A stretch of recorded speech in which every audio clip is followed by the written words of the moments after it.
So hello everyone, हेर्नुस् न मेरो यहाँ रुमको लाइट यस्तो डल छ कि अनि मैले साक्षीलाई चाहिँ यसरी राखिरहेको छु। मेरो डार्क सर्कल देखेको जस्तो मलाई फिल भयो कि कालो कालो, अन्तखेरि चाहिँ मैले फ्ल्यासलाइट खोलेर राख्न भनेको नि कहाँ है यस्तो कालो देख्यो नि त फेरि हो, डरै लाग्दो।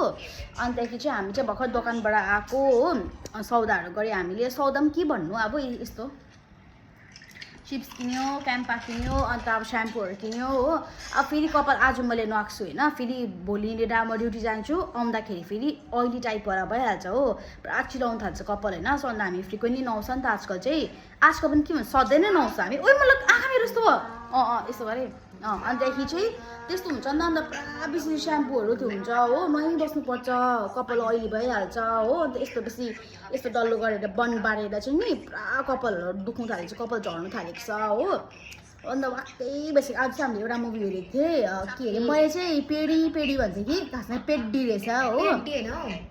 पेड्डी त हो त, पेड्डी पेड्डी त्यो पेड्डी भनिनुहोस् न। मैले चाहिँ खासमा चाहिँ पेडी पेडी पेडी भन्थेँ कि खासमा चाहिँ मेरो प्रोनाउन्सिएसन चाहिँ मिस्टेक रहेछ, खासमा चाहिँ पेड्डी रहेछ, PEDDI रहेछ नि त पेड्डी भन्ने।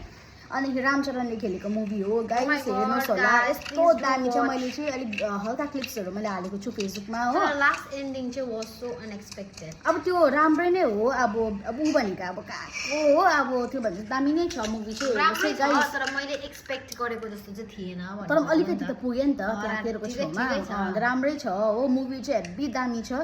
र त्यो मैले अगाडि पनि क्लिप हालेको थिएँ एउटा मुभीको, ब्लास्ट भनेको, त्यो चाहिँ टेक्वान्डोको, त्यो पनि दामी छ हो। अन्त आजको मुभी पनि रामचरणको very good guys, please do watch it हो। मैले हल्का क्लिप्सहरू पनि हालेको छु हो, तपाईँहरूलाई कस्तो लाग्छ चेक गरेर हेर्दा हुन्छ हो। अनिदेखि साथीहरू भन्दा के भन्छ त्यस्तो म के भन्दिनँ, म पुच्कै हेर्दैछु।